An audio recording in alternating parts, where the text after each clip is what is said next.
Anyumre no nsiaka sebo ni peace 104.3. Okay, 101.7 needs 100.9. Ship House Abeka Junction Accra. Hello 101.5 FM. Kumasi edu mama. Yema munyina ajo.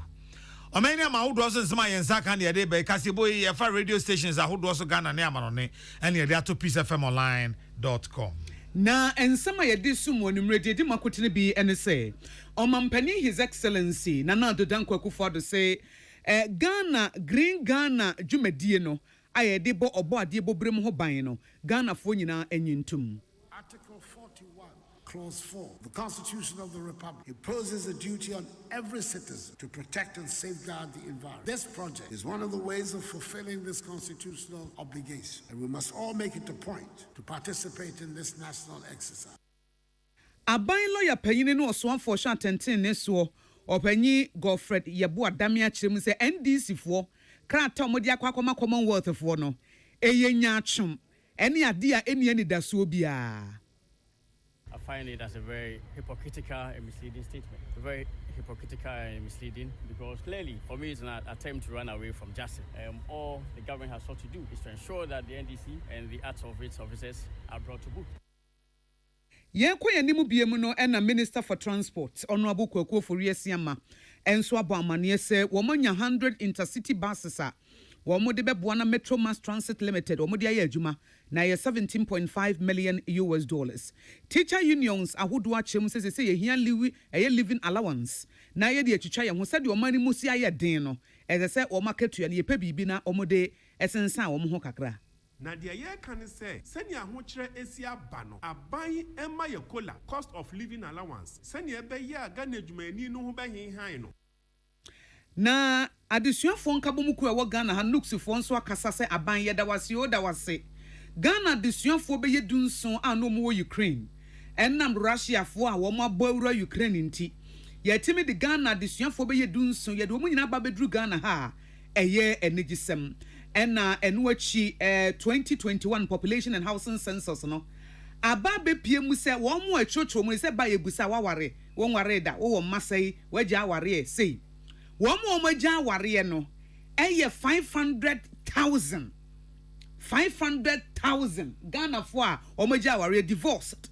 eye empem ahanum 500,000 Ghanaians ena wo krata de terimu say womo eja aware na se na yakese ya ye promote aya ayi aware yi yadwuma no se enya adwuma ketewa kora 500,000 Ghanaians nana ena ye divorced o ma ware a womo eja ye na se ebusua no baby ejina no ano ohye ensem pii ka we no ho ne ye de somo se kasebo e wo peace 104.3 FM so Oso's chemist, Oso's Gala capsules are see MTN everywhere you go. And afi high sense Ghana say enema wo hia ya de ofie nyina wo mo will be Duffy Self and Beauty or hima feminine mestanding nuanom no de enam KK prepare roofing or say chance ya de bodan so wo to bia no 10% or hanje mudu and ya tie free so de amanyumaku ada roma and atie enka nwumra kenkan fo ye me nana ya kese ena akosia ago abuaje afei kasiabo no mu nsem no enie Omampani His Excellency Nana Addo Dankwa Akufo-Addo de atodwa se Green Ghana Day a ye de asi wo se wo man no ye beduadua enua na enua no a last year na sa afie atwa mu no wuduaye no wakọ edua na netebiam the state of your tree wakọ he se de netebiam sitie na atimi aboa no ye ho adwuma afisi ye pese mfie da ye nim no ye duadua enua bebre e wo Ghana ha na wase dwumadi a Ministry of Lands and Natural Resources eya so ye omo hwansase ne obo ade adwapade so wo masesesi wo mabeti so no eya de papa enti Ghana fo nyina emfanya adwuma sene article 41 1992 constitution no ede adwuma se ye nyina no constitutional day kese ye duty kese a ebetumi aye bibisa ede aboa oman no na ebra wo kasa wa Accra International Conference Center bra 2022 edition ma Green Ghana Day wo moda na die a watu di say mobilizing for a greener future no Omampani His Excellency Nana Addo Dankwa Akufo-Addo chire mu se sa wo hwe yakwaya eda na mfofon wo hwe ne ma ese ya na eyawre ho semti eye pa se Ghana fo afa to omo ho so mbeduadua nua na afranse no nuadua ne be 20 million eti afi esese etimi ekoye no ekohwe se ba bi edua ye no nso no ekosai. On that day, we should all go out to plant and encourage our farmers and friends to do the same. On that day, we should all make a commitment to leave a legacy for future generations through the planting of trees. And on that day, we should all commit to nurture the trees we plant to maturity. Article 41, Clause 4 of the Constitution of the Republic imposes a duty on every citizen to protect and safeguard the environment. This project is one of the ways of fulfilling this constitutional obligation, and we must all make it a point to participate in this national exercise. This noble venture ought to be funded and executed through our joint efforts and as much as possible without burdening the public treasury. We can do it, and I call on all Ghanaians and residents of Ghana to contribute in diverse ways to this welcome and worthy endeavor. We must therefore make concerted efforts to protect our forests for the benefit of current and future generations. Apart from their economic benefit, forests are necessary for our own survival and for the survival of our planet, especially as we combat the climate crisis. Omampani His Excellency Nana Dankwa Akufo-Addo wakasa wie na Honorable Samuel Abujinapo eyo swafo Sean Sase no oba de japade so wono nso kasa no wochem se Green Ghana Day no eya ade bia akono na wo mubutan ne se wo mayi kwaye da ne mfofo ye nsase ne niema nyina no ye nsu ebebo nyina ho ban na ma Ghana aye green ewo baabia ye parks ahodo ye mfie mu baabia tin nsore nkramodan mu suku mu baabia bedrubia otum se enua ewo ho enunti ye planted 20 million trees no say ni swade hunu no yade papa na pese ye koso akoyenim. This year's Green Ghana Day will witness the planting of trees on degraded forest land, both on and off reserves, watersheds, boundaries, office compounds, and sites within communities, including parks, roadsides, homes, farmsteads, churches, mosques, and schools. We will collaborate with the Environmental Protection Agency, the Department of Parks and Gardens, and all relevant government ministry departments and agencies to make this endeavor successful. We intend also to pilot the concept of carbon trading with corporate Ghana with the 2022 edition of Green Ghana. All of us from all walks of life must come together and help build a Green Ghana. The support we are receiving since the tragic incident at Apieti in the Western region is sufficient proof, if any were needed, that we can pool resources together to build the Green Ghana we want. Honorable Samuel Abujinapo eyo swafo Sensase ene obo adeje pade so ene yete se wo kasabra Green Ghana Day wo mo eda na die ewo Accra International Conference Center ene day na amane boyi yamane bofo panyini a wo mampanyina atena ye obapa nana inti ene de bai enra nwumre ena yebo mamane SNDC amanyuko conference entrofo ne yakasai o masam ne so me de krata akwa Commonwealth Secretariat say Mampani Akufo-Addo na ban ba efri afempinu ne donso besisi ye kasai se no masi atiti nipa ogana ha no ahomete manfo fa hodie pa o matietia so wa ha ne si ade Mampani Akufo-Addo aban mu untimi nkasa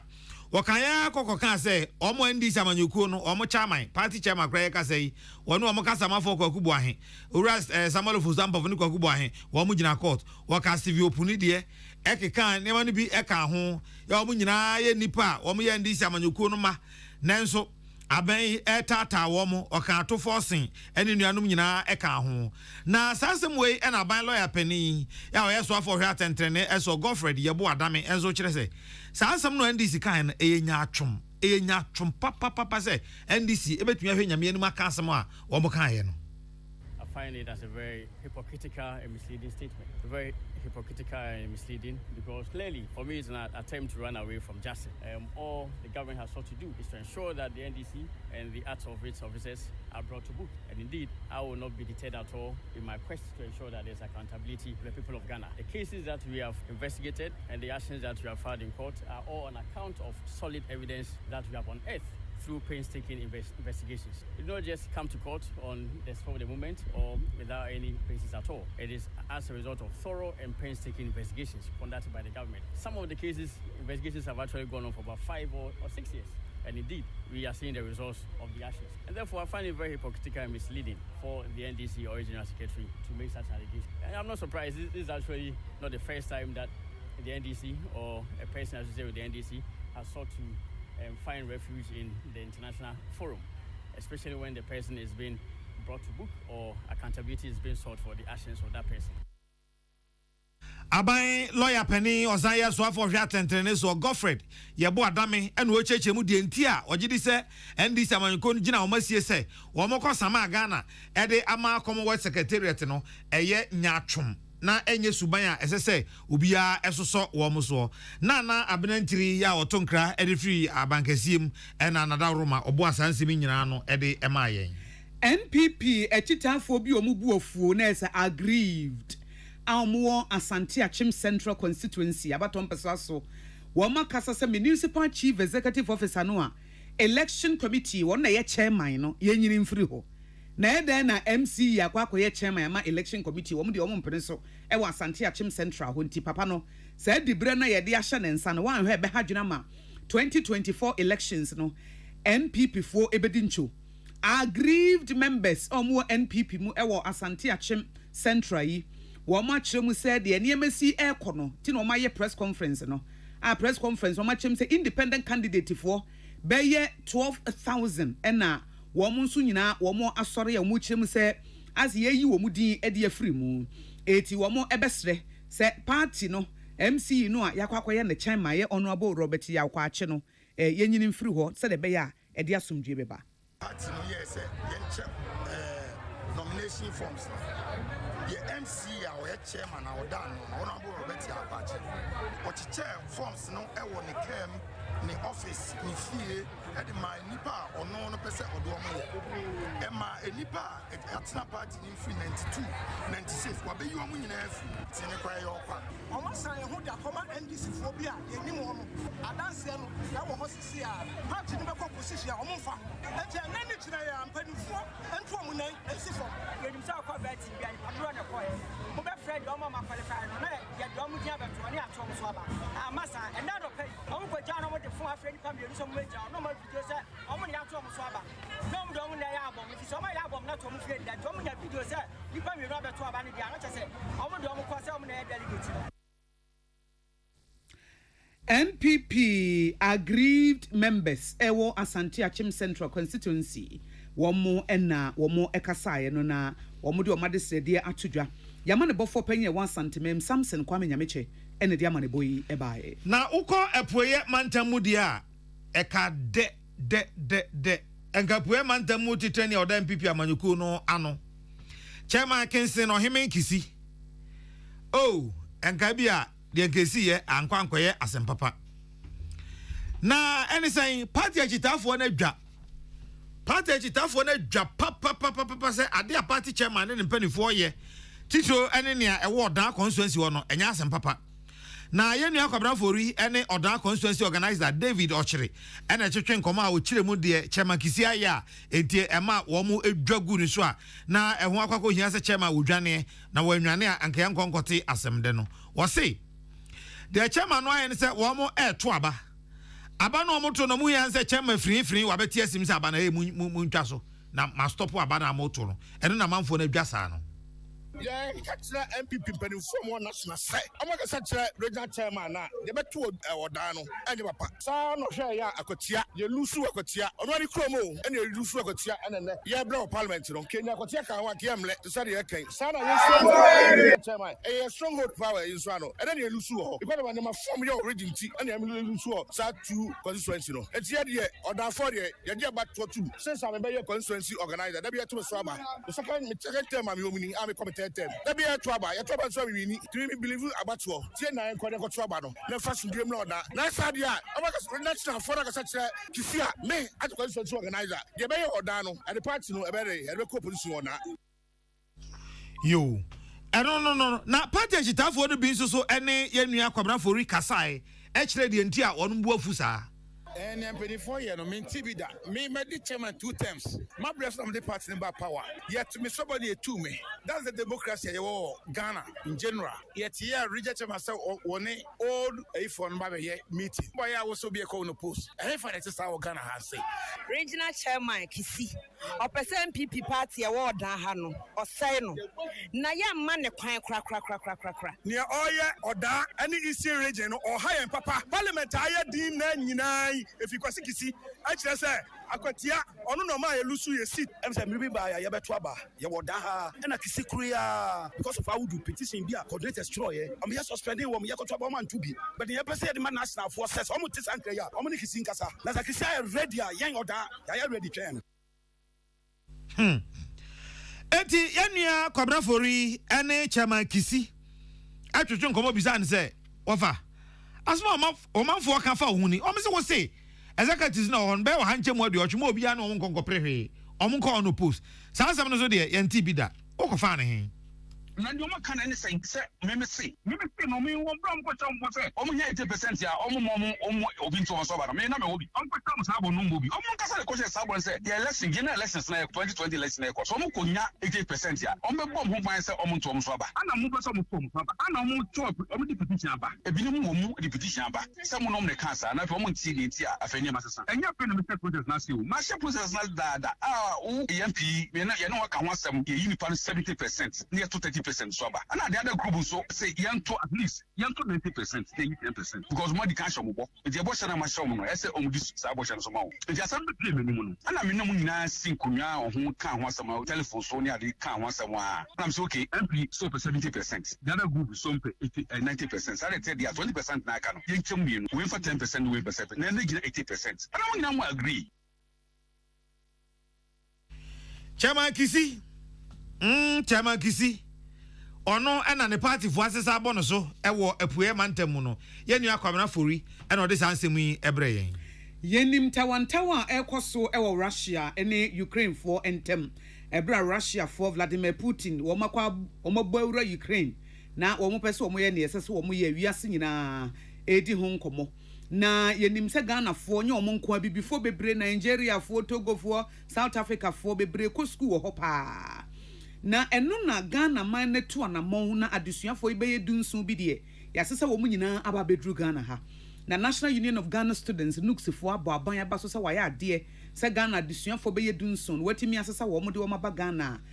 wo mabedru wo mabusuafo nchen na mom awre ho se ye wo adesuafo ni bi wo ho mo de wo so wo ma wo mo ye Ghana fo ntokwa ekoso wo Ukraine ho no wo mo wo ho ene bi mo kura nso countries ni Poland ne ade countries e che wo mo ho ahia no wo mo akọ ho bodom pem wo ho eti anso wo ma ye comfortable yes wo mo mrefie mo so wo mo ma na no na ye centrally Sanamat Kuku appointed the secretary ma international relations Pius Theophilus Beidu emse Pius fo nyina Beidu kan ho enna wo kasa na wo kyerem se minister honorable Shelia Yokoboche waya ade pa wanamuntu a wo to ama Ghana fo dun so na babeka mo busuafo ho nemom owura Beidu so wo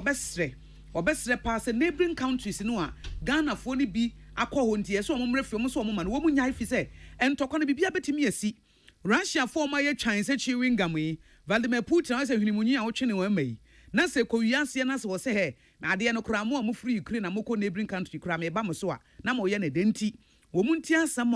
a foreign affairs ministry no ka no na akwanya aban de gu akwamudi wo mo ba fie no wo mo mra. The feeling is a good one. Looks for we feel very accomplished. Even though but at least there's an evidence of steps our government is taking by listening to our pleas. So I think that we are happy about it. It's rather unfortunate, students in still are insisting because I don't know if it's Hungary, Romania, Poland, all those places are around Ukraine. So everyone it can easily spill to that side. Until me, I'm Nooks Secretary for International Relations. But I decided to many say yes, sir. Send our buying so one almost so much more buying by listening to their buying the KBR.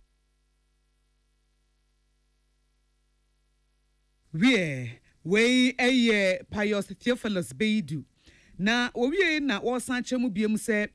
wo besre pa se niema ekoso ewo Russia na Ukraine for entemo no ya rehosem na ekoso na aban so momodi ansa Ghana fo a wo makoka ba bi efre ho sami no wo behwe no de wo mabafie. Nonetheless, we've had a lot of reports say about 93 students ewo Sumi, one of the cities in Ukraine. You know, kasi ntokwana ekoso gidigidi wo ho. It's enjoying almost say omunya bus they are not getting money. They are going to say, students, they've tried to get in touch with a binding name senior or but it looks like government and senior NEC hot senka a bayanka on communicating on share movie students in few on Zoom we should be the one a pen Russia cry northeastern side of Ukraine. I'm not saying to we a pious Theophilus Beidu our no and Ghana for our mo a war Ukraine ho any adin hun samodia to ja one na general secretary the ma National Union of Ghana Students and Omodia Basobo a de ama aban fa disua for de ma babedru no na salamat ku kwa pencil na dia maneboyi e bai achachang fo nkabomuku ahodo ye o Ghana say ayese jofo nhyiamu na koi Ghana National Association of Teachers NAT Afe National Association of Graduate Teachers NAGRAT Coalition of Concerned Teachers eka ho Teachers and Educational Workers Union TEU eka ho Oma semni nyina etieti ase ahokyere aba sitremu aye den papa nti aban pe bibia ebe mo ho ahenha wo kakra emfa njo so akatua no mo no efe no kola cost of living allowance and say aban trans no no an checking hu se na ahokyere esi aba no man no esi aye den afa no no mfa bibi mejo so akatua ne se be ye betia mo ha wo kakra ti onye ne sa se be ya tambi ahokyere beba sei no e kakra beba bejo so no e de ama wo mo sa chechefo nka bo mukoi e kire se wo mo kuo ma no teacherfo no e se wo mo nyina omo wa hu ehia kese mu pa san say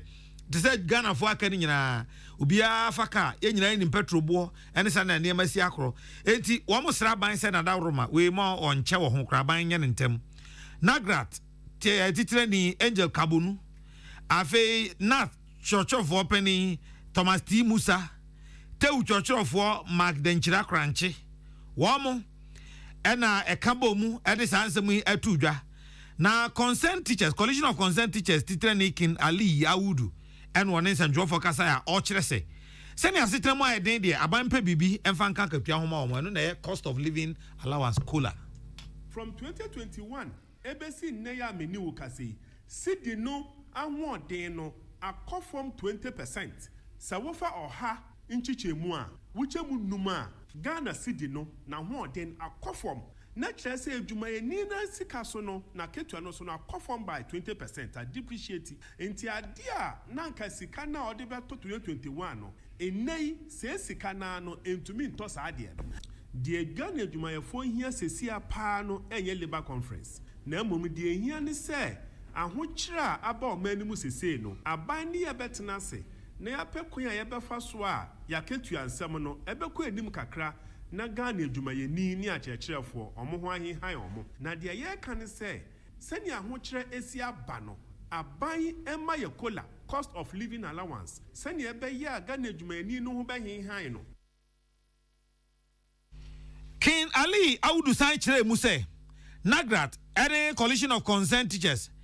na National Labour Conference because so ɔkɔ nkwatia ɔmo hyɛda na ɔmo so ɔmo nkɔ ade na ɛsɛ ɔmo nkɔ Inti sa labor conference no money ye kwatena se no ma kire ye se Ghana ni sika Ghana ho kye no ye mpesa asam no etie nti ye nkokra ne akotie nti omunja aka ne enja etie ye de yaka so ma ye kola efise 2021 sa nwom na no moto de kire ye aka no for riata begina ho keka nsem bebre ya ho kire Ghana wom nti enje 4.7% na 2022 de ebe ye nti ye ntena se mo beka sa asem nyina emfa nkire ye biom no mu wia omomo afọ akire akọ increase omo de ese no mo sepe graduate teachers National Association of Graduate Teachers NAGRAT any collection of concerned teachers de yenka hu bi bibia be free ho abebia no yenka hu bi Naomi Obenewa ede bo ansemia no ede ema yen na meka wo sekasebo wutie free peace 104.3 FM so Metro Mass Transit Limited say womo ede buses awo kekabo mu abeye oha eye intercity buses awo manya afri aban nchen na sika aban de toy no eye 117.5 million US dollars. Na sa basis si omode ba beye adwuma ebetimi aboa na ma akobedie ayede. Osoafo hye akobedie so ono abokọ aku ofori asiama. Ona de sansemi etu dwa wo mrahye bedwuma bro mu busebusa no a ompanyifo mrahye bedwafo omode wo ma no tu mfa. Basis awodo a MMT Limited for efi 2017 wo manya wo mode adwuma ne no ena ono abokọ aku ofori asiama nso echiechire mu na montu a aban to the farm. The Metro Mart Transit Limited, as you all know, was established with a major objective to provide intra-city, inter-urban, and rural-urban fare services in the country. The policy framework for the financing and operation of MMTL was that government who provides support for the acquisition of buses to enable MMT to provide relatively cheaper and affordable mass transportation services to the public as a necessary social service. Mr. Speaker, a total of 100 new intercity buses have so far been supplied to the MMT at the cost of 17.5 million. This was financed by government. We Honorable Kwako Foriesiama, Minister of Transport. Amani boy Emmanuel Akoleni William Gentu. And a different Mashebejam Besum. Na Mashebejam wana Ghana Mashebejam for Abo Ghana National Gas Company Limited Abaso. Say Wama ye Jumapa Boama Ghana a 2 empon a free afe and Pinu any edunum 2015 ho. Ya Ghana Gas the Shas ya de Lingas Emma VR no Abua Ami and Kanye Jina ye pa Ama Sisia Yama Hodensam no eye pa nti abazubobi ho a na Ghana Gas NSS wode ema no edom kese no trene ensawma do agiri emrahye bedwane Frank ano dompre ono eno de asemu sei atudwa Ghana emrahye bedwam no akire adwuma Ghana Gas ya nti asese ye bo wonom abaso. Company is in the process of partnering other entities to use gas as a feedstock for fertilizer production. This venture shall, among other benefits, provide a boost to the local agriculture industry, save government millions of dollars from the importation of fertilizers, and help reduce the nation's foreign exchange losses from such import. The GNGC, as a socially responsible company, always strives to give back to the community in which it operates. By the extension of the whole country, the company has therefore rolled out several CSR programs across the nation, including the recent 1R1M. Through the program, Ghana Gas has executed several projects geared towards improving the livelihood of Ghanaian communities. Nanwachi ana yape kuso na shebejani unmonyamfo John Jinapo. Enso I can't change Maku awdo ni nyina ya omode Ghana Gas for car say muntuama Ghana Gas naja abua papa mo nya bia ya adwuma enti Dr. Benasante ne mpanifo no omo ya adwuma so omode gas na ba na se Ghana for mo so moje na mo de ya adwuma na mo se muntua na ha adwene pa enti Maku no omode Ghana Gas ka ni nyina no o se muntua scan se ba ya Ghana Gas ebetumi asom yen. Deal with this issue of the debt overhang. Now there are even plans to extend the pipeline. And those who do not know, there's a company called Men Energy. They were initially doing private pipelines, supplying the mine. And so very soon, if we can work very hard, Ghana can become like Cushing's in Oklahoma, where we become the center and the hub for the gas industry, such that we do not just supply gas for our domestic use, but then we supply gas to other West African countries. Because the gas pricing is not like crude. Crude oil price is international and is standard. But when it comes to gas price, even though you can index it to crude, it's normally not the case. And so Ghana can become a center where, like Henry Hobbs, this becomes the place for gas pricing and its determination.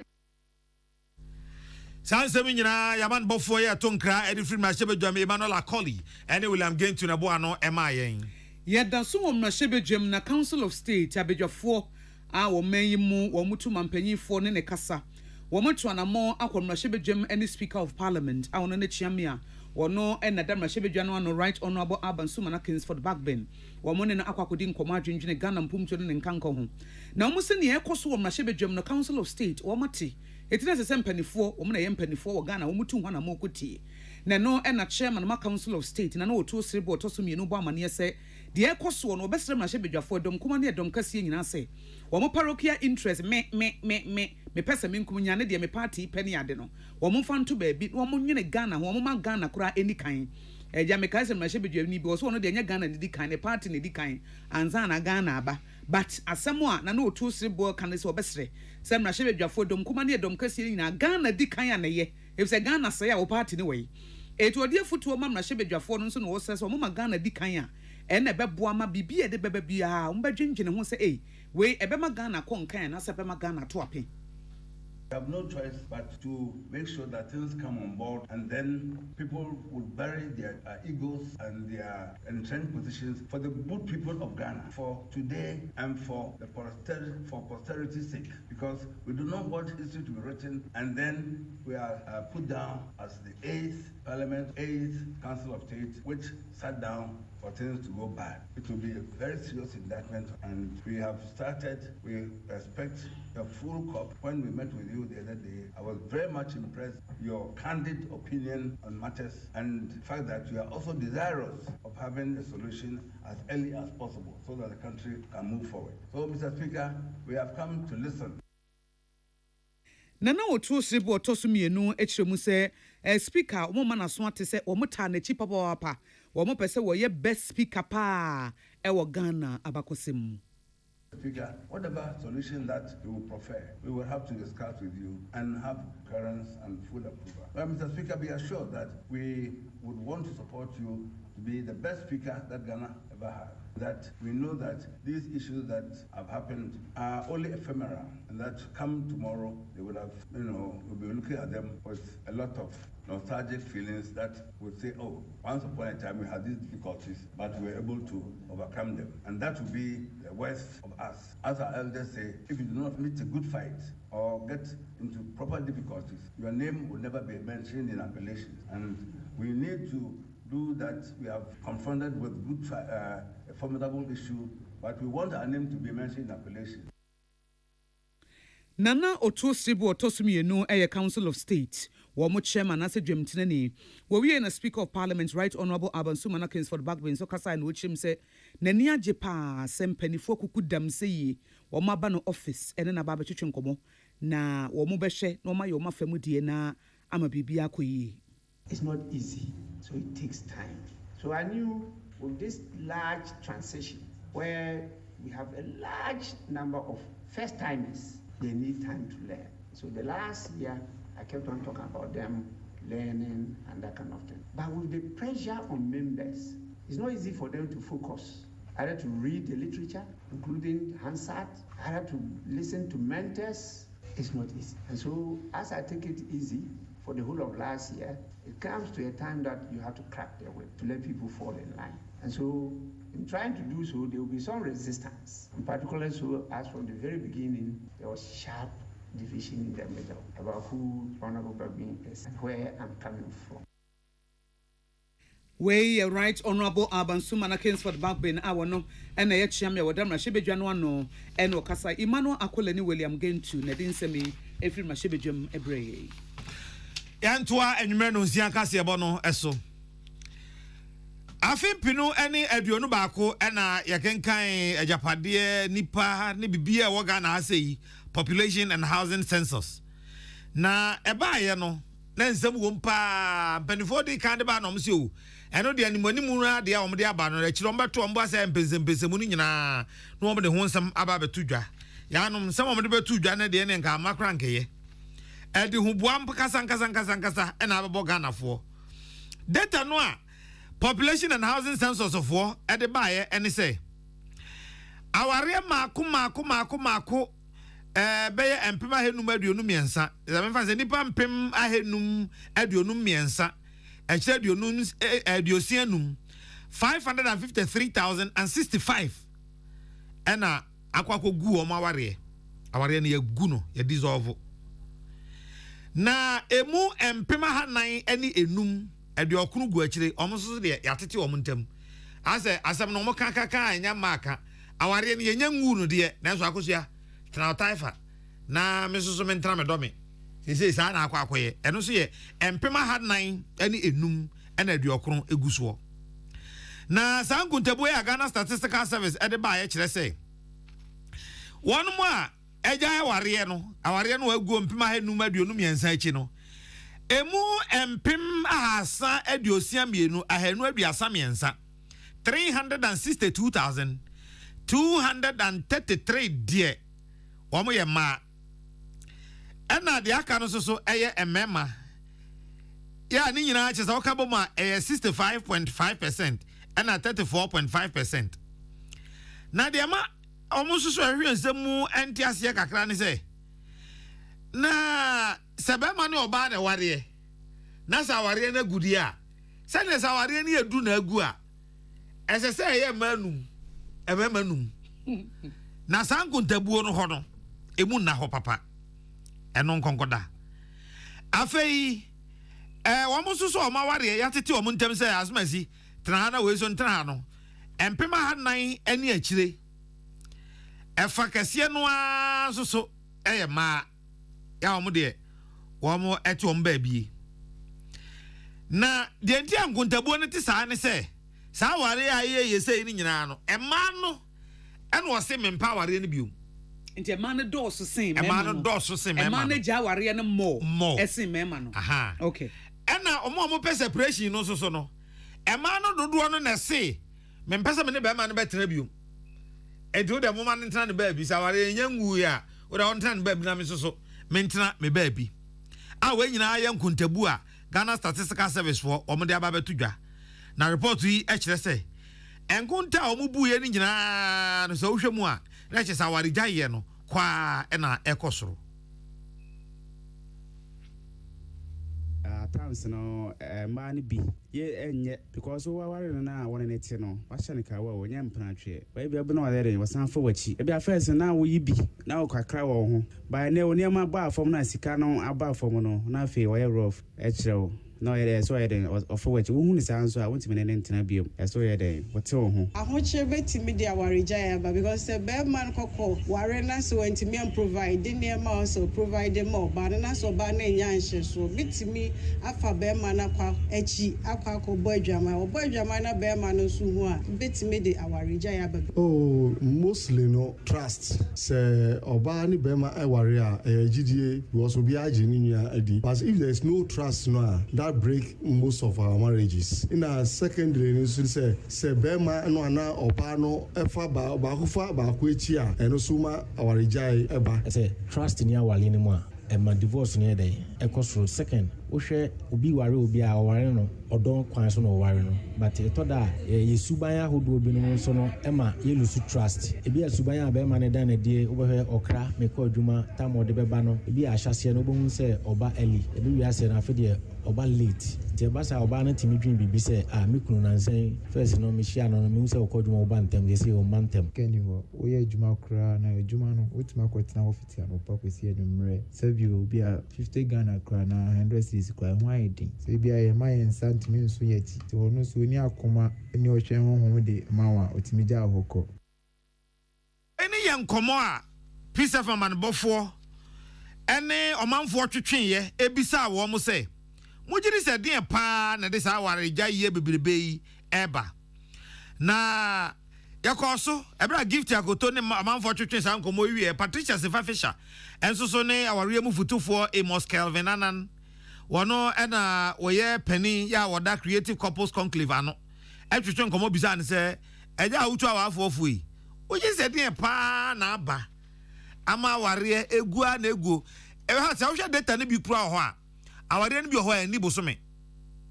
ba akumpo ani ebi di na awotwe awade ni di na awotwe ene guye ani ade he chese na awotwe do di honeymoon ni wie ani ese tu se honeymoon asia na no sa na ntokwa no ho ansa no mo kwa ware no na awotwe o awade na awotwe agu eja ujiri se den ya obi aware obi wahye ne boss obedo ononkoto na afi ye kwa aware ase a ekon se obi so ehye nchan baabi enije a wo aware ni mu no oyibie akomasa nipa no enkomodi e wo aware ni mu no oyibie akomasa nipa no arechichi a ye gye no wo aware mu no ode kwa akoma obi foforo sika e wo aware ni mu no ode bi ma obi foforo ena empo empaso grodi eso ne no kafu nkoto di no oni obi foforo na eji nti e ba ne sa nipa a wo de sa ade no aye no no ne bo enyo so enu ye ade kes Emma Warijaye Eba ene. Let us be among yes, Sabio, Obi Esha Obia, the friend of domestic violence, or the Wako Shifi, ɛna sɛbi ɔde wo ti ahyɛ na moto na ɔburum sɛ sɛbi dondo bi a wanya obi bia ni hɔ a yɛkɔ ware no yɛhyɛ no bɔ sɛ yɛkɔ akɔboro no enti ɛboro ne adeɛ a ɛkɔ so ɛma ɛyɛ bi mɛma ɛyɛ ebi kora prepare ho ne adeɛ ɛno nso ɛde awaregyaeɛ etumi ɛde ba obi wɔ hɔ nso a sɛ waware obi o nso oni hɔ ma nipa no rehwɛ no wɔn ho no ɛna nipa no nko a yɛware no ɔno nko a te hɔ a ɔkyɛn sugani ne titiri yɛ wɔn a waware a akɔtra ama no nti anɔma bebree na ɛkɔfa ba ɛno akyi na ɔka sɛ adeɛ baako ɛha adwene waware mpa ne sɛ woyɛ wadwene sɛ wobɛwura wadeɛ mu a yɛ wadwene nso sɛ nea me kwa akɔfa no sɛ sintɔ wɔ no ho anamfom so wɔ no ho mpo a deɛ manya no kwa bɛn na mɛfa so a mɛyɛ ho adwuma a ɛbɛyie ɛde ama me nene obi kɔ aware ɔnyɛ na dwen sɛ we no deɛ mɛte aseɛ na dwen no ɔde firifie no ɔde ba no sɛ baako no deɛ ne na nkwa nkɔhyia saa pɛpɛpɛ deɛ ne ɔboa munga mu eti sɛ yɛpɛ sɛ yɛsi ano kwan a dedi kan no mɛsrɛ sɛ nipa a yɛkɔ aware mu yɛnte ase sɛ nipa na ɛware ɛnya nipa a yɛkɔ ware no sɛnti ɛyɛ nipa no sɛ yɛwɔ ntɔ yɛwɔ yɛ mmerɛ yɛwɔ yɛ nhyɛ mu nso ɛna yɛwɔ yɛ ahoɔden enti wokɔ ware obi a te aseɛ sɛ ɔwɔ ne mmerɛ ɛwɔ ne nhyɛ mu enti wo ne no kɔ tena ase no mokɔ tena ase sɛ aboafoɔ a yɛkɔ boa yɛn ho na yɛnyini aware mu saa nte aseɛ no yɛde kɔmu na yɛkɔ tena ase sɛ so boafoɔ a yɛmbɔ yɛn ho aborɔ no yɛ adɔɔso nti yɛyi aborɔ no firi hɔ na yɛboa yɛn ho a bigiri sɛ wɔkwan bebree so no yɛbɛgye tɔ so mmienu ne sɛ obi kɔ aware ma ɔsɛ mekɔhwehwɛ ha mekɔgye m'ani maware madi aware sɛm bebree wonya happiness wɔ aware mu saa wo nipa no a wokɔ no ɛwɔ sɛ wonya w'anigye ne te wo mu na sɛ anigye ɛwɔ wo mu no na wode kɔ akɔtena aware ase nti anigye ne anigye bɛhyia a ne yɛnya anigye wɔ aware mu ɛnyɛ aware no prɛko pɛ nsɛm aware no na ɛkɔma me anigye ɛno wo hia paa deɛ ɛtɔ so mmiɛnsa woyɛ adwuma wodɔ wo dɔfo ɛsɛ sɛ wotumi nya balance ɛsɛ sɛ wotumi ɛyɛ ma ha no si na ha nso si bonkum ne nimfa nyinaa no ɛyɛ pɛpɛɛpɛ ne krakra mu no ɔse suban bi nso ɛwɔ Ghana awofoɔ ho ɛne sɛ me ne ɛfrɛ me akosu ago mehwɛ baabi a nyame apagya me aduru a nya ade a mɛpene ama mba kwa ware mehame hu dabi ɛma so saa dabi ɛsɛ mba ware free sisi akrahe no airport hill and airport view ɛsɛ meba ware obi ɔte sei no ɔno awofoɔ no ɔte nkyɛn no wɔde ɔno ne taste ɛna ɛkyerɛ aware ɛsɛ sɛ ne bakɔ bɛma ɛsɛ sɛ ne baba aware no ɛsɛ bɛma no wɔ sika sei ɛsɛ ɔyɛ sei maamefoɔ no bi so kyerɛ sɛ ai ɛna mbɛware wo papa hiani wo papa no aka sɛbi wo papa sɛbi na ɔde asɔ so nam de mba aware ase mani anye da aware ase sika edi sika mi nya bi da o papa mbɛware no ntoma kra wonto obi ma me da ntoma de ntoma wonto obi afe kra nsoe ma papa nto duku ma me ɛne on betumi aka nta sa na tie de ne akoto mempre o menso mempre ma nkonko ware abema wasi so afe na wo ye adwuma afe ne ya start teacher na ka make kra national service wontu anwe mempre awofo nyai sa de no na mo ma na anware obi antwu de opɛ yɛma nkurɔfoɔ mfiri wɔn pɛm wodeɛ deɛ wobɛtumi ayɛ sɛ nkranhyɛ bi a wode hyɛ no nkran mpaebɔ bi a wobɛtumi abɔ ama no na gyaa no na ɔno a mfiri ni pɛpɛ ɔnka sɛ si masi na bɛware no ɔware no a pinkyɛn koraa no a wɔn mmienu no wɔnim sɛ yɛyɛ adwene sɛ yɛware ɛnyɛ obi na ahyɛ me ketee sɛ menwaa wo nti saafoɔ no a ɛhyehyɛ saa nɔɔma no akyi nyinaa no yɛmpa asɛmpa bi ɛnka nkyerɛ wɔn ɛna atɛmdidie ne ntwambɔ no adɔɔso prɛprɛ to so no so dɔɔso yɛmfa asɛmpa pa nka nkyerɛ wɔn sɛ nyɛmɔ yɛ no mayɛ kakra ɛyɛ mofɛnsi yɛ a yɛkɔ yɛ nim no yɛma nipa nya akoma pa na mfɛnto anamɔ a ɔno a gye tum sɛ ɛyɛ ɔno a nasɛde ne nasodi na ɛbɛyɛ a biribi asi a wobɛtumi agyina no ɔno a ne naso na wasrɛ mmoa sɛ ohia mmoa so ohia mmoa so ɔno a bɛtumi ayɛ n'adeɛ anaa ɔne nipa a ɔne ne te aware no no ɔmbɛbɔ tum ayɛ adwene baako na waboa wɔn ho na watumi ati so nkonim ɛyɛ dɛn a yɛn nyinaa yɛwɔ sintɔ yɛwɔ nhyɛmu nti aware no saa na ɛteɛ kakra yɛ dɛ kakra yɛ nwuno nti saa ware mu futufoɔ Amos Kelvin Anani wɔne Patricia Sefa Fisher ɛna kasaeɛ obi a utufo ɛwɔ ware mu tija maye di ono mo ana kasa kakra sa ewe beba na umi so na kon kakra sa na chese na no me say awarija ye ho asem professor Osafodu so Barbara Bopashu no so no ka bibi say o say akosi asa wo kaya won set tete ye maame no no mo ware che na wo bon se bia ye maame no bi wa no wote ho na na wo ma example no ne maame no wo hobo se na papa no wakofa oba foforo na bi ono na wo na papa na wo ha na wa ye wa ha maame no te ho o tolerate ne ma no hu enti nkora ntimi ka se maame enti daddy ai me ware ye o papa wa mo mani anye da wo ha enti emayo ne bebre hu saade enti wonyi no se me de se me maame ne tena ho me papa sabio di ne so nsamfo ene o tolerate ye na o tena ho ene o ware nan befa ne wewo ye me de me nye saa enti wono nya adwene bi enam de wo hu wo fie na anye na kono no enti prof se ama ema ne bebre no wonya ware a no wonya hu saa attitude na ne papa ene ne maame te no enema bia ne maame tolerate ye maame no correct me tuno ne mu kasa me de aware a me ba e mani anye da be maame ne no mani anye da was a maame wo die ne bi de mempe enti the moment a challenge kakra bi beba no was ye ne eno ano no me meye me maame die ne bi no asesa na ne ma no okọ ananse wo hu se be ma no nso ye tolerate cheating ana ye nso so ananse wo hu se be ma na fa na chi akoye bibi oso ene waya ene me nso meye enti wote aware na se ne kunu ye na ono nso ye edi professor Joseph Osafo kan se ebra so se ye di hu nkomo fi se saa ne ma no a ye hu ye maame no ne ye papa no ma ware no wo hu se ne maame tena ware na se chee ne nso wanya nigye bi amfiri mu no this generation de so obetena ware ase wonya nigye te se ne maame de no wo mpene so eti ede as a rebellion bi aba emane bi mu ama wo mo asori ye gina se saa de ne de enti na na se de ayi councilor ne kae no enkomo no doso niema bebree wom ene emane bi ye adwuma eti wonya ye adwuma metimi to maduane di metimi etua me ba school fees eti di enti na sesa metena ho ma sabio be ma di me so nsamfu nti ene wo hu se be ma no wo ye unfaithful wo kwan bi so anane ma wo pe no be ma ne nye ma no pe ho ene na ono nso so na wasesa ne ma ko ti nya nwanwa se apia ba se asama prof kan the same thing apia ba se man mum eja aware mo eti na sam na wo kan no ababe pie so pa akuze ye be kwa asante atwa sa nkomo we no ye be hye da agibre na ye di because unze aya ne nipa bebre ya ma na ye te se memma nko anti na ware egu debi enti sa ye memma nko anti na ware egu ema no bi susu kra ho akosua ofri ni fie ba expectation odi be wuru aware enu mu no ye ma bia wo hwe be ma ne ntimi ontimi ana hwe o ye ma me no time no awo kan ebia me maame wosi so wanhia be ma bia da ena odi hia me papa enti dem papa be ya ma no bia to ono no ewiase nyina no but wo ba na wo hye chenchina se mpese wo we no akosua jai wakosa ito wako Ahmadia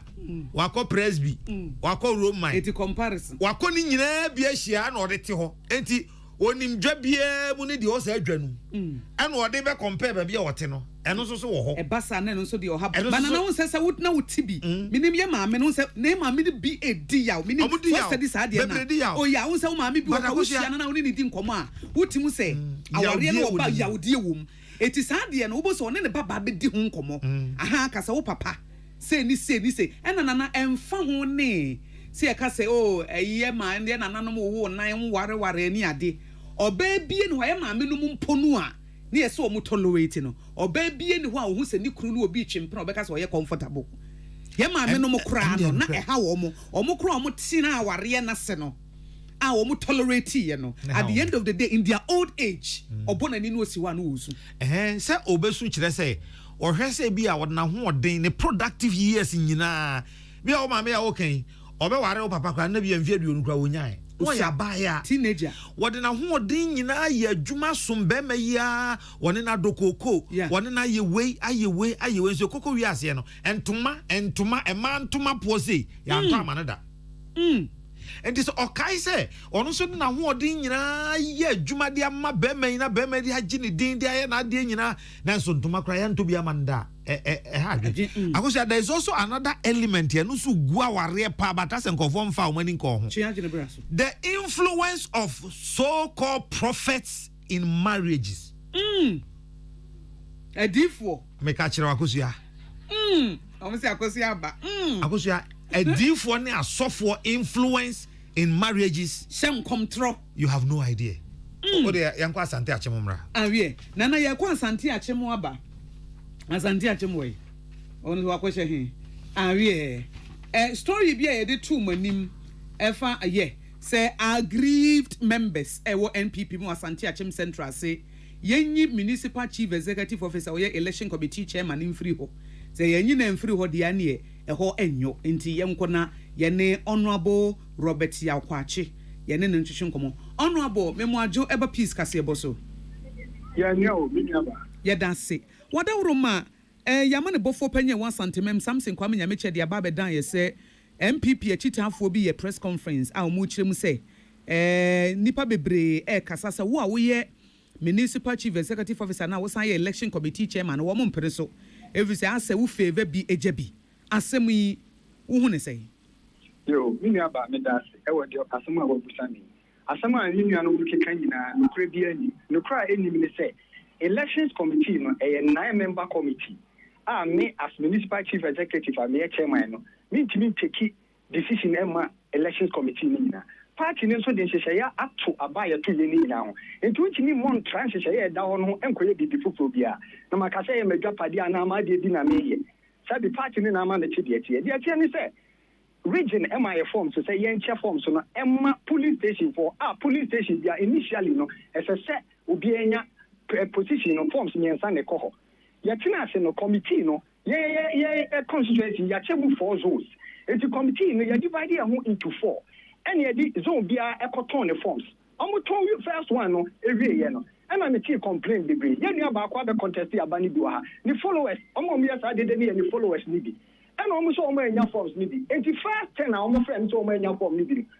me frɛ region no ɛna me catch so ɔmo anya no ɔmo si yɛmra na ɔmo yɛ announcement kwasi yɛ megye additional 22 enti nipa ɔmo ɛba me hɔ ɛbɛka so ɔmo anya form ne bi no saa first 10 ni na me kyerɛ ɔmo din me de forms ne ma committee for na me say saa nipa we no no ɔmo complain akyerɛ me personally mo na mo kɔtɔn forms ne ɔmo de me pɛ sɛ me amede per positions ɔmo pɛ no me de mo ɔmo including a nipa ya ɔno ɛyɛ press conference na ɔkasa yɛ no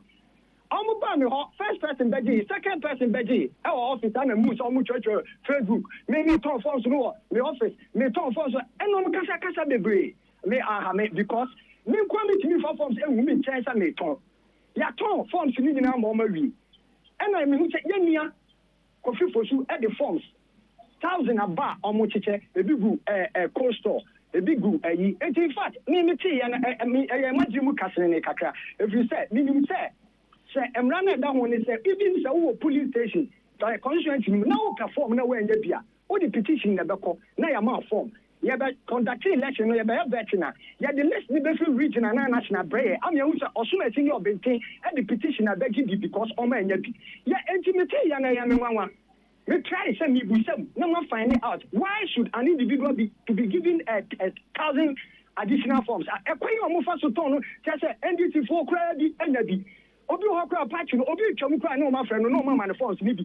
omo ma di kan gi bi na asa ko akɔgi because o ma akɔgi na omo ɛkyekyɛ ne sɛ dia kyɛ so omo kyekyɛ ni bi a me te ya no me say aha me ɛna ma pɛ sɛ edidede ni he bi a bɛbɛnti me decide sɛ saa na ti a ye be converting oba na onya form ni bi a party form oba na o qualify vetting na eduru a ye beto waba o koto ye dema wafa ya ni obi ani pen na ye nyada ya tenasi aveti ni pen na awie ye wie ya no ya che conscience move for enti zone leaders no afro mu nyina ka kire omo wa pass vetting ya ka kire o e da say ye be ya elections ya che omo nyina de obi akojun a omo maybe officer me say omo to aba na afẹ dem ti say bi say omo mu wini aba ne de obi enkrofo kese de eto ma to omo police station ba bi omo to aba ni bi omo ko box esu a omo ko to aba no omo fa atete box nu eti omo ya sa de no na Omucha so na me de me office into me try say groups o ma kono de resource na ebebrem and o mo de resource aba ya go process so aye after o beti a we gina ha we ya bias into say kufu do pam we say so madam me ka kire wa say wo hwe vet na ye ya it is clear na any one say nipa na oya sa na oya party nipa onim your party si say o so your do party me ni na party no o tu mi na ye o ba bi ti o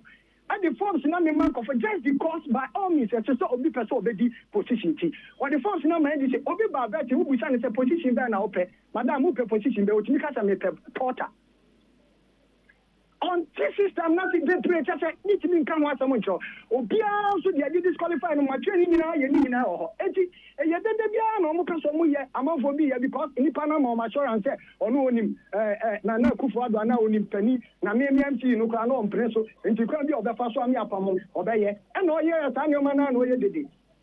na omunam e na omo ya ta ntoko enti me slow ensem o keka nyina onim perfect process na ya follow e dia ya exercise ni na awie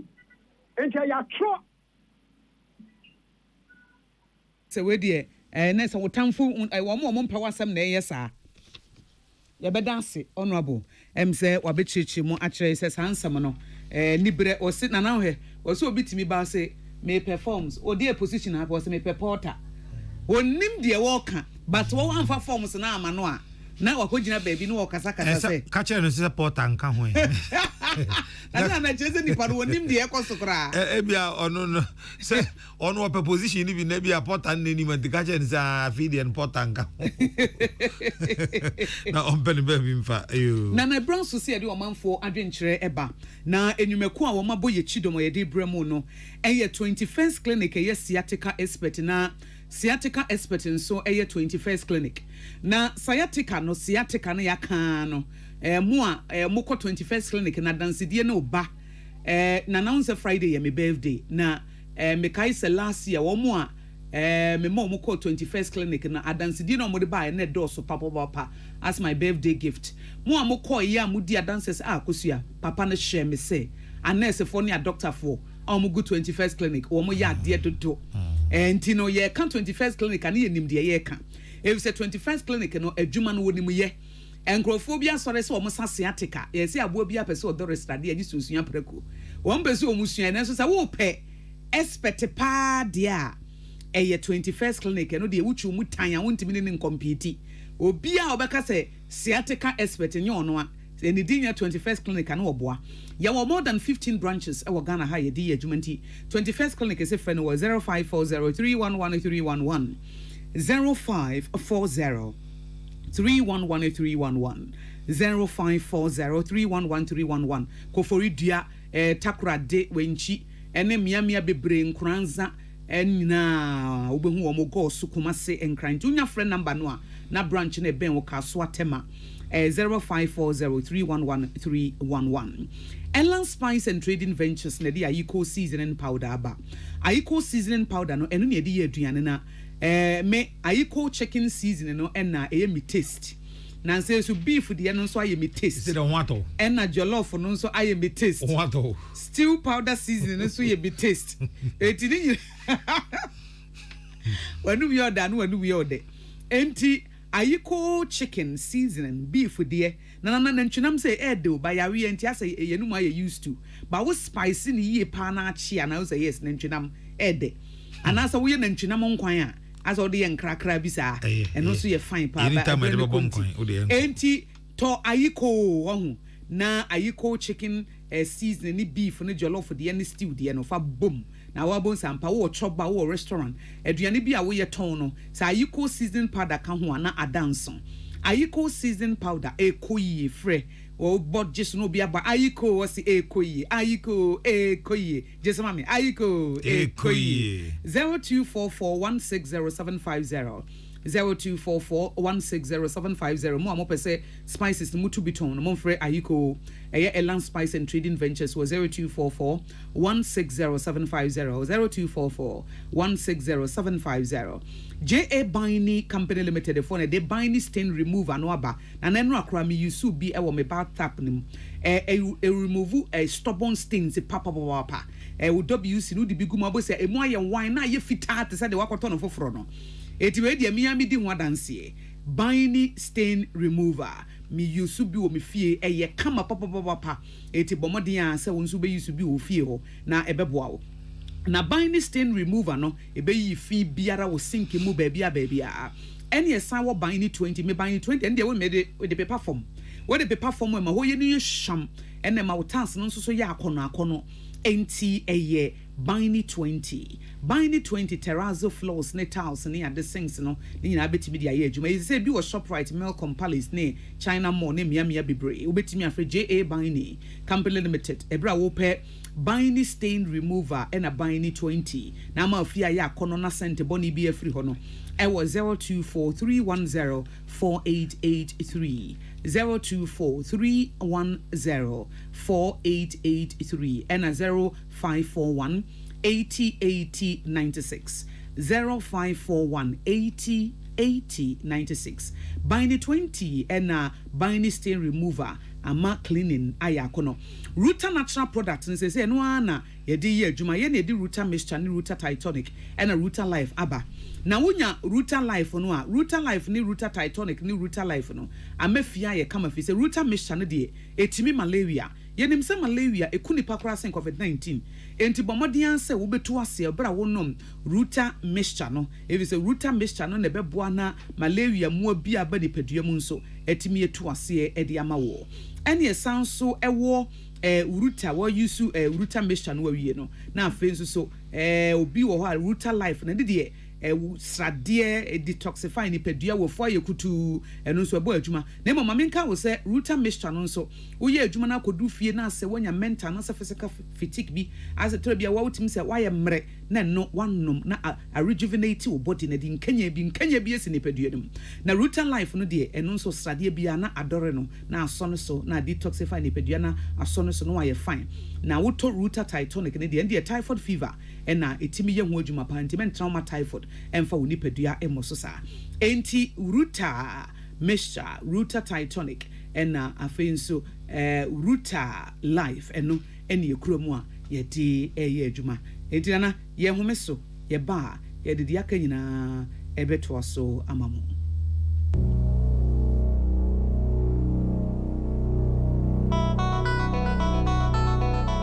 Peace FM Safi we be the music assemble to ye pa Safi we then say sika kra Safi we me investments kakra amabusu ada achia ye kama o how be any ho Safi we me nye ebe biemu free say ebe enye plano Sika ho fa ho die mapa no wobetimi enya wo onua dwen seba dwenba na tu anamon sisia ko Ecobank nkrabata bia e ben wo ana ko abefo ntentan so ecobank.com/swam na fa ho be dom dwumedie frɛ EDC ne ya was 0302-634-165 ana WhatsApp yen was 0595-235-065 ne any one share investment ahodo ase a eso beba mfa so ama wo EDC Investment Limited yeka Ecobank dwumako ne ho bi Peace FM. Tune it in, turn it up, Peace FM, and rip off the knob.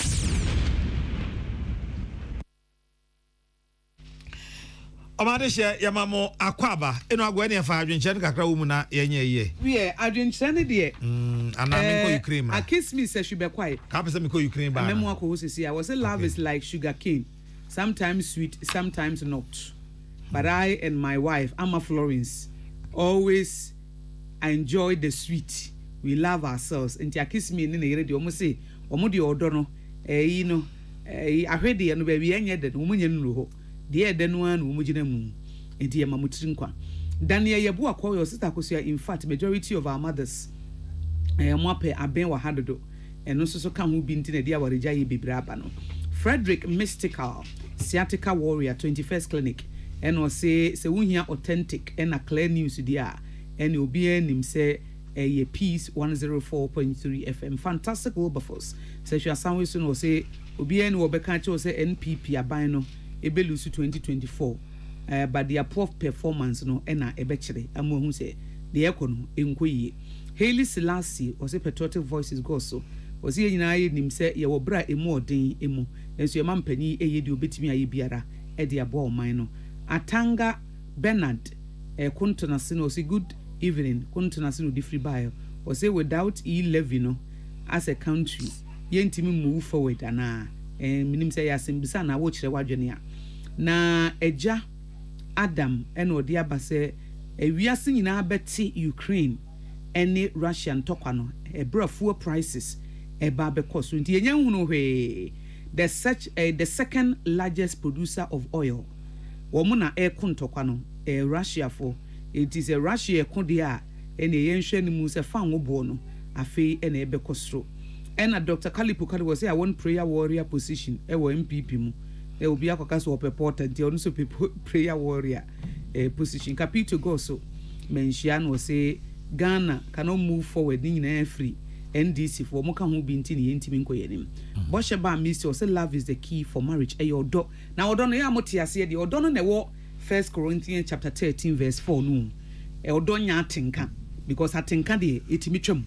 odo e action oriented enti mo an ya na mehia oba bi na medon mehia ba ma bi na medon busa say wo odo no tiase e ya mo interpret say atenka ye odo na say obetimi ehia obi na atenka won ho wo si wani so ba ko atenka na wai ai utimi share obi wo say eyi medono wo busa say die enti na so do me de mi de no anse me hunu a na makoma atu enti ono na de ni determinant factor na ya atenka no enam so okay ma fa to enti nipa na wo say wo do no na watenka wo soro no wo ya abusive no wo si wani so ba ko a ebe ko say odo no be wo ho anase ni ho so odo no be yira e chese na enye odo e lax enti ya mo me hu difference a ewo mu na we your man for adwen kire